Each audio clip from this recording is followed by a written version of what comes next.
बऱ्याच कालावधीनंतर मराठी चित्रपटसृष्टीत शेती केंद्रित आशय घन अशा नवरदेव BSc ॲग्री या चित्रपटाचे आगमन झाले आहे।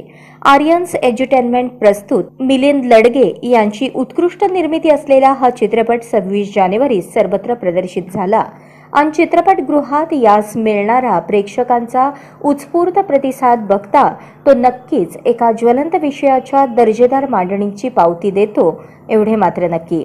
राजवर्धन या BSc ॲग्री युवकाची ही कथा शिक्षणानंतर नोकरी व्यवसायाच्या मागे न लागता घरच्या 30 एकर शेतीतच त्याचा जीव रमतो। आई वडील, मोठा भाऊ, भाऊजे व 2 छोटे पुतणे असे त्याचे कुटुंब। राजवर्धन उपवर होतो, मुलींच्या स्थळांचा शोध सुरू होतो। इथून मात्र सामाजिक व्यथा आणि संघर्ष सुरू होतो। मुलगा नोकरी करत नाही, फक्त शेती करतो। मला तर पुणे मुंबई सारख्या शहरांमध्ये राहणारा चांगली नोकरी करणारा मुलगा हवा अशी अपेक्षा व्यक्त करत राजवर्धनचं स्थळ प्रत्येक मुलगी नाकारू लागते।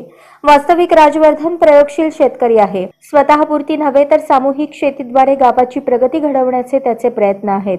पण शेतकरी मुलीचे आई वडीलही जेव्हा शेतकरी मुलगा जावई म्हणून नको असे म्हणून राजवर्धनचं स्थळ नाकारू लागतात, तेव्हा मात्र लग्नच नको अशा मानसिकतेपर्यंत राजवर्धन पोहोचतो आणि त्याचवेळी गावातल्याच शेतकरी कुटुंबातील सुकन्या नावाच्या मुलीचे स्थळ त्याला येते।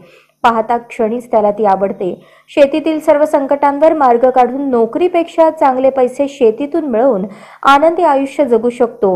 आपले हे विचार कृतीतून सिद्ध करून सुकन्याचे मनही राजवर्धन जिंकतो।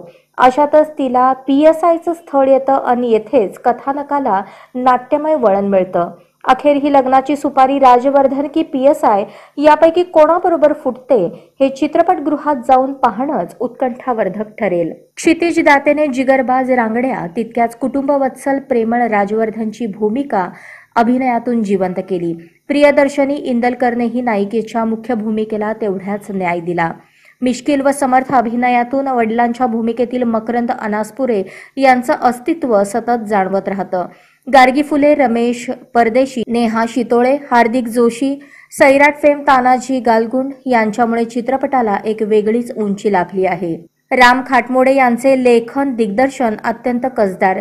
विनोद वणवे यांनी सहलेखन व क्रिएटिव्ह दिग्दर्शनातून तेवढी समर्थ साथ दिली आहे।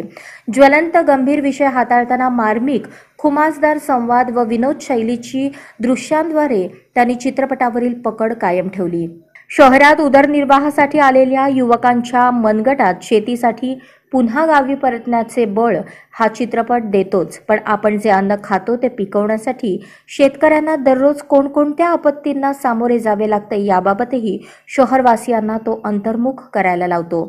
शेतकरी मुलगा म्हणून होकार देणाऱ्या मुलींची संख्याही या निमित्ताने वाढावी अशी अपेक्षा करायला हरकत नाही। आजच स्मार्ट महाराष्ट्र न्यूज चॅनलला सबस्क्राइब करा।